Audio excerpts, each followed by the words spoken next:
Job లేక ఇబ్బంది పడుతున్నారా? అయితే మెడికల్ కోడింగ్ మీకు మంచి ఆప్షన్. వెంటనే కాల్ చేసి కోర్సులో జాయిన్ అవ్వండి. నమస్తే అమ్మ. అమ్మ మంచి కథలతో వస్తారు కాబట్టి ఈరోజు మనం అమ్మ అమ్మ అమ్మ కథ తీసుకుందాం. అమ్మ అంటేనే నిజంగా తన ప్రాణాలకు తెగించే తన బిడ్డకి జన్మనిస్తుంది. అలాంటి అమ్మ జన్మనిచ్చిన పిల్లలకి ఎన్నో త్యాగాలు చేస్తుంది. జన్మ ఇచ్చిన తర్వాత కూడా ప్రాణత్యాగం చేస్తుంది రాదా అన్నారు.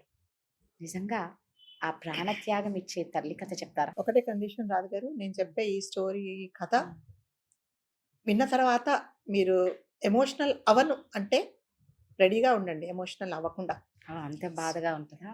నేనే ఈ కథ తెలుసుకొని చాలా బాధపడ్డాను. అంటే ఈ లోకంలో ఇలాంటి తల్లి ఉంటుందా? మరి ముఖ్యంగా తల్లి ఉంటుందా?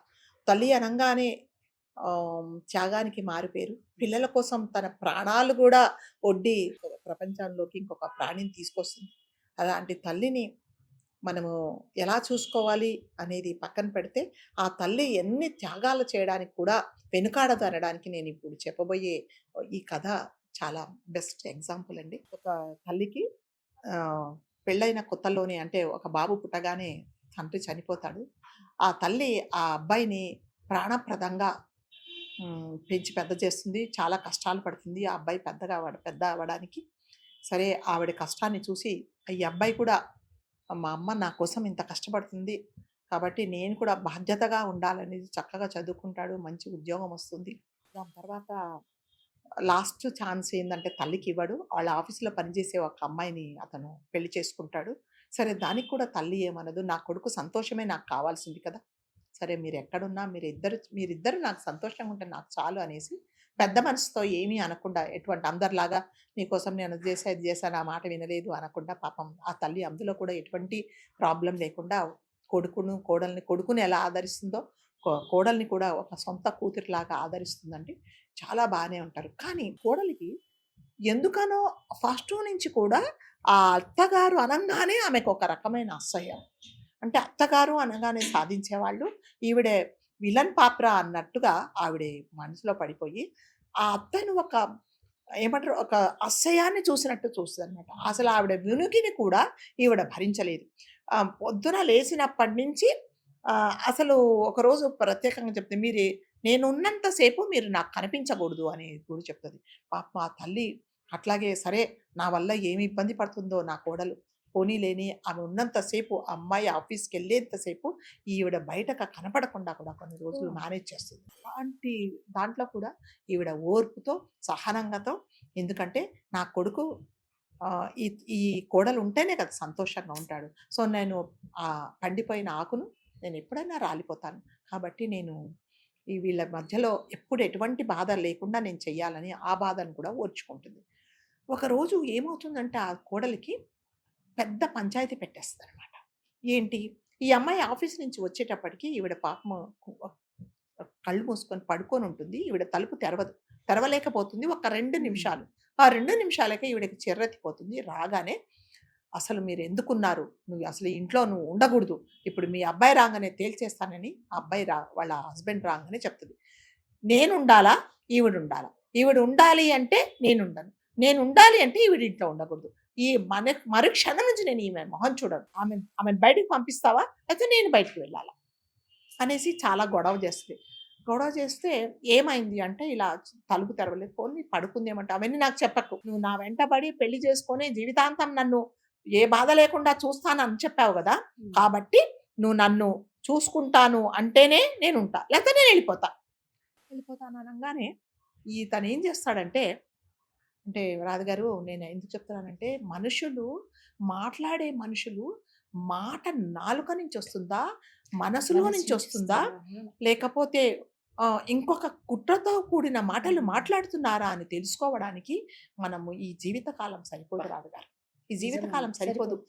అంటే మాట్లాడే మనుషులందరూ మంచివాళ్ళు, వీళ్ళు నా బాగా కోరుకుండేవాళ్ళు, శభాష్ నన్ను సపోర్ట్ చేస్తున్నారు అనుకుంటారు. అట్లాగే ఈ అబ్బాయి ఏమన్నా అంటే, నువ్వు నాకు అవసరం లేదు, నువ్వు ఉంటే ఏంటి లేకపోతే నాకు మా అమ్మ ఇంపార్టెంట్, పదమ్మా బయటికి వెళ్ళిపోదాం, మన ఇద్దరం వెళ్ళిపోదాం అన్నప్పుడు తల్లి అనుకుంటది, నా కోసము తన సంసారాన్ని పాడు చేసుకొని నాతో వస్తున్నాడు, లేదు నాన్న నువ్వు నాతో పాటు రాదు నీ భార్యతోనే ఉండు అని చెప్పబోతే, లేదు నాకు నువ్వు ఇంపార్టెంట్ జీవితంలో. కాబట్టి నాకు అది లేకపోయినా పర్లేదు. పద వెళ్ళిపోదాం అనేసి ఆమె బట్టలు ఏమున్నాయో అన్నీ సర్దేసుకొని తీసుకెళ్తాడు. తీసుకెళ్ళి ఒక రైల్వే స్టేషన్‌కి తీసుకెళ్తాడు. తీసుకెళ్ళి అస్సాం ఎక్కే రైలు ఎక్కిస్తాడు. ఎక్కించేసి, "అమ్మ నువ్వు కూర్చో ఈ సీట్‌లో. నీకు దాహమేస్తది మనకి. నేను మంచినీళ్ళ బాటిల్ తీసుకొనొస్తానని" చెప్పేసి మంచినీళ్ళ బాటిల్ కోసం వెళ్తాడు. వెళ్ళిన తర్వాత ఈవిడ పాపం పిచ్చి తల్లి అటు చూస్తూ ఉంటది. పిచ్చి చూపులు చూస్తుంటది. ఇంకా పాపం నా వల్ల నా జీవితం ఈ అబ్బాయి జీవితం నాశనం చేశానే. నేను ఎందుకిలా నేనే సర్దుకొని ఉండాల్సింది. ఇన్ని రోజులు సర్దుకున్నాను. నేను పోన్లే అమ్మా నాదే తప్పయిందా కూడా బాగుండేదు. అనవసరంగా వీళ్ళిద్దరి మధ్యలో నేను విడదీశానని చాలా మదన పడుతూ ఆవిడ చాలా బాధపడుతూ ఉంటది. అంతలోపులు ట్రైన్ కదులుతూ ఉంటది. కదులుతుంటే ఇదేంట్రా ఇంకా రాలేదు అని చూస్తే అబ్బాయి ఎక్కడ కనిపించడు. ట్రైన్ కదిలిపోతుంది. కదిలిపోయిన తర్వాత ఒక హాఫ్ అన్ అవర్‌కి ఈవిడ కొట్టుకుంటూ ఉంటది. ఏంటి ఇంకా రాలేదు, ఇంకా రాలేదని. అంతలోపల ఒక అతను వచ్చి పక్కన కూర్చుంటాడు. నాన్న మా అబ్బాయి ఎక్కడన్నా తప్పిపోయాడేమో వేరే బోగీలో ఎక్కిండొచ్చు రావచ్చు అంటే, లేదమ్మా మీ అబ్బాయే చెప్పాడు మీ సీట్ నెంబర్ ఎంత అని అడిగాడు. నేను మీ పక్క సీటు నాదే. ఇదిగో మా అమ్మను అస్సాం రైల్వే స్టేషన్‌లో దింపేసేయండి అని చెప్పేసి వెళ్ళిపోయాడమ్మా. రాడు అని చెప్తాడు. మోసమా కాదా? ఖచ్చితంగా. సో, ఆవిడే గుండె పగిలేలాగా ఏడుస్తుంది. అస్సాంలో ఎవరు తెలుసు? భాష తెలీదు. ఏమీ తెలీదు. ఆవిడకి ఇంకా మా చుట్టాలొస్తారు దింపుకుంటారు అంటే అసలు చుట్టాలనేది ఆ రాష్ట్రంలో ఎవరు ఉండరండి ఈమెకి. ఎవ్వరు లేరు వీళ్ళకి.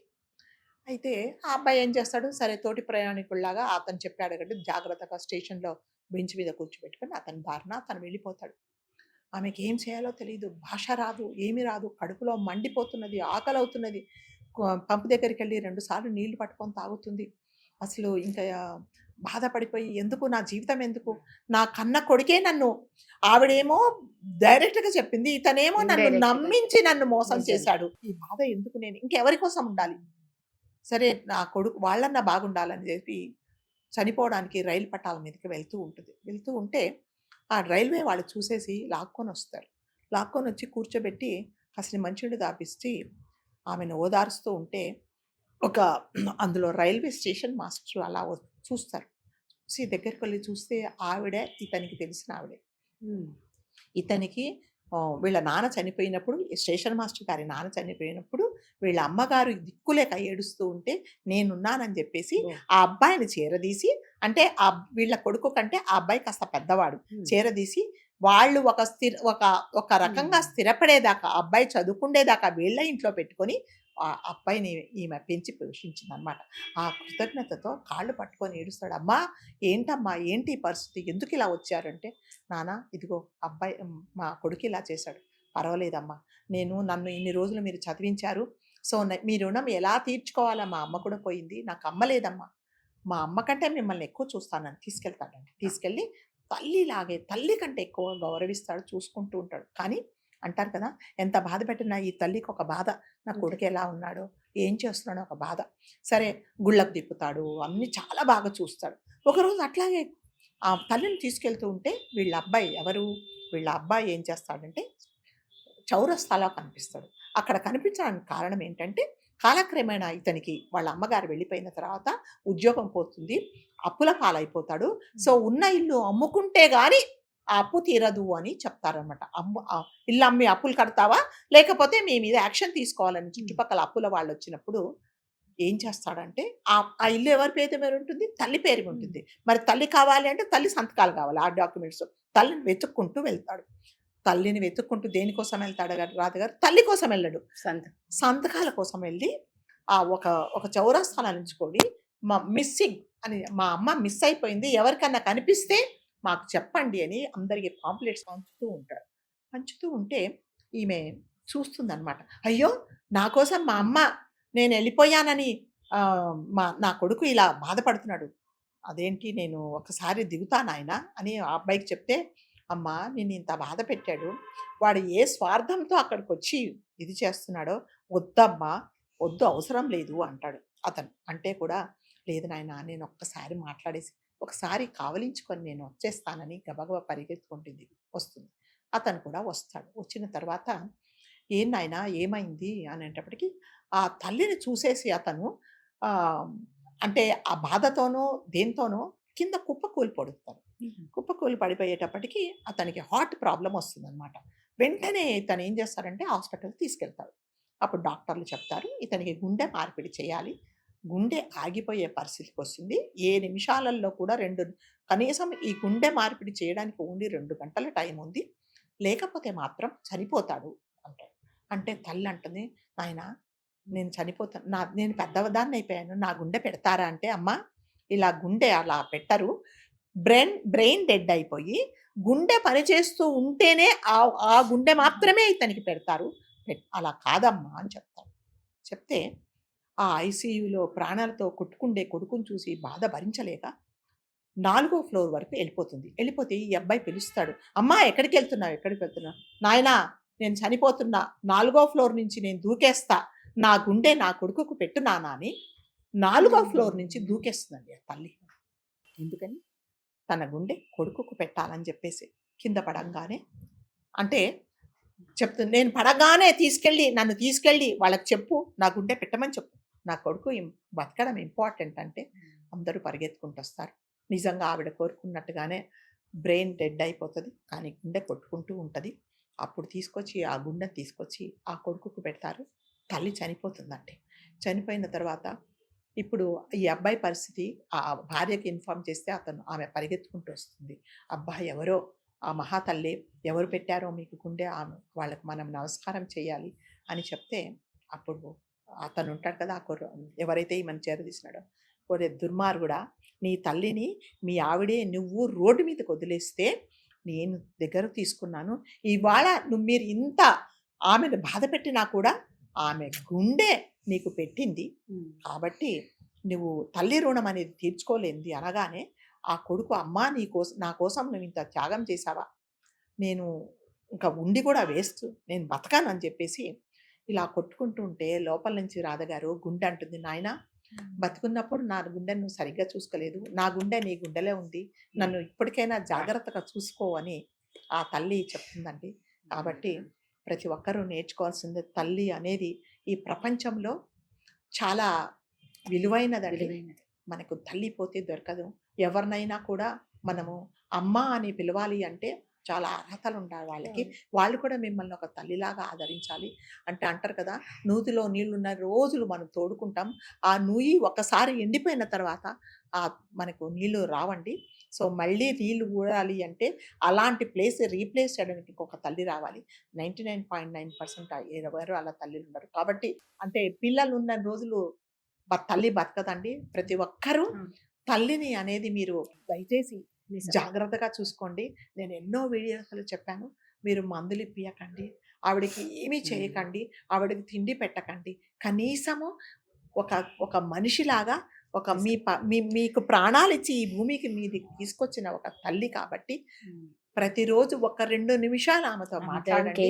ఆవిడకి అంతకంటే కావాల్సింది ఏం లేదు. ప్రతి ఒక్కరూ తల్లి అనేది ప్రత్యేక స్థానము.